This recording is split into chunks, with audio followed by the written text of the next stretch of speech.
YNR recap shocker. Alan's true identity exposed. Traci crushed. Sharon and Phyllis demand justice.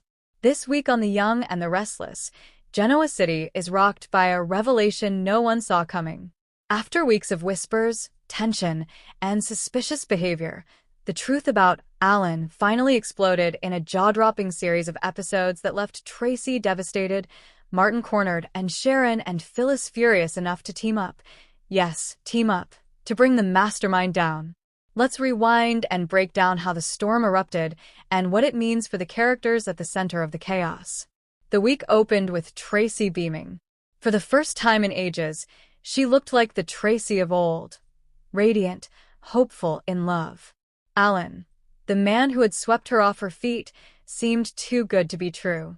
The mysterious psychiatrist who had supported Ashley through her identity crisis had become Traci's confidant and unexpected romantic companion. But while Traci floated on a cloud of affection and newfound confidence, Jack and Billy remained on high alert. Their instincts never bought into Alan's sudden closeness to the Abbott family. And as viewers now know, those instincts were spot on. It was Sharon, however, who became the unlikely catalyst for truth. A quiet moment between Sharon and Alan earlier in the week set off a chain reaction. As Alan spouted off psychiatric terminology with mechanical precision, Sharon's experienced "I picked up on something unsettling." She later confided in Phyllis at Crimson Lights. "He's saying all the right things, but there's no soul behind his words." Phyllis, never one to miss an opportunity to stir the pot, dug in. She had already felt a tinge of jealousy, watching Traci glow while she struggled with her own romantic mess. But when Sharon revealed her unease, Phyllis had a new mission. And in a rare moment of synchronicity, the two women joined forces.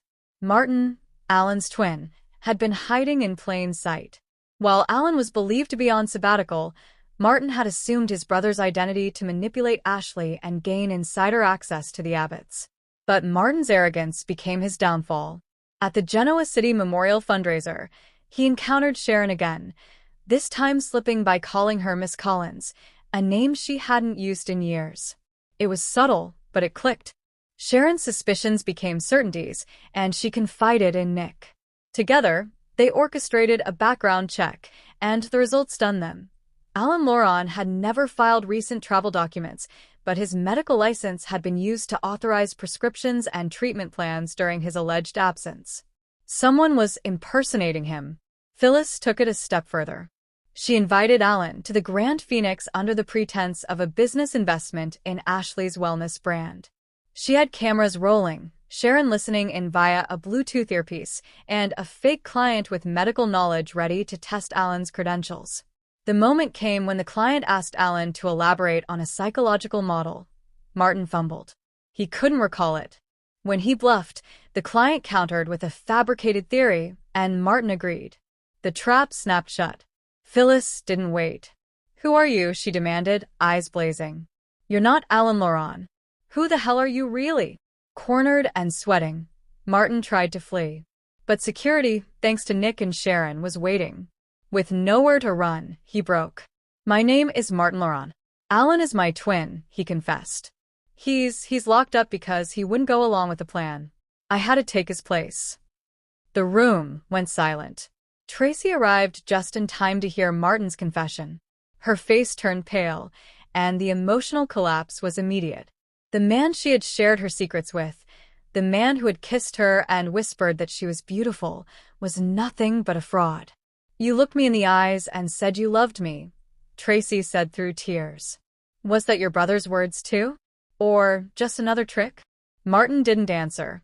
He didn't have to. The next day, Genoa City woke up to the scandal. The GC buzz ran the headline.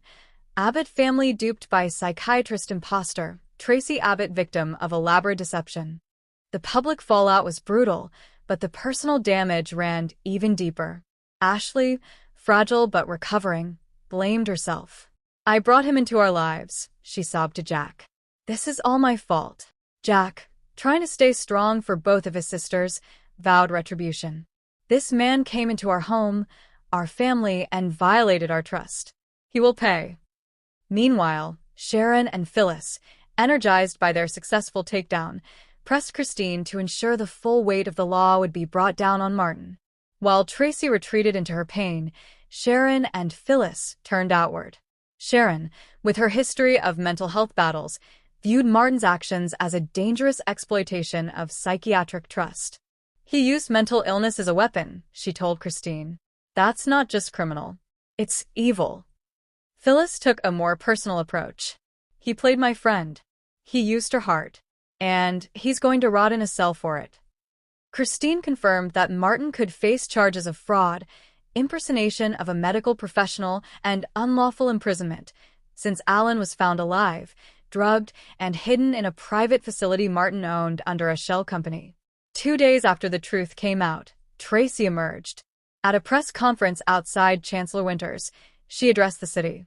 "Yes, I was deceived. Yes, my heart is broken. But I will not let this man's cruelty define me. I'm a writer. I'm a survivor. And I will tell this story, not for pity, but to empower every woman who's ever been lied to, manipulated, or used. We are not weak. We are warriors." Her words echoed across social media and inspired fans across the country. Hashtags like #TraciStrong and #JusticeForAlan trended within hours. As the week came to a close, Alan, the real Alan, was reunited with his colleagues and began treatment to recover from the trauma of captivity. He met with Traci, offering an apology on behalf of the brother who had destroyed so much. Traci accepted, but she made it clear, "I need time. I need healing. But thank you for being real." Ashley began intensive therapy, bolstered by her siblings' support. Jack, meanwhile, hinted at hiring top investigators to look into how Martin orchestrated the scheme and who might have helped him.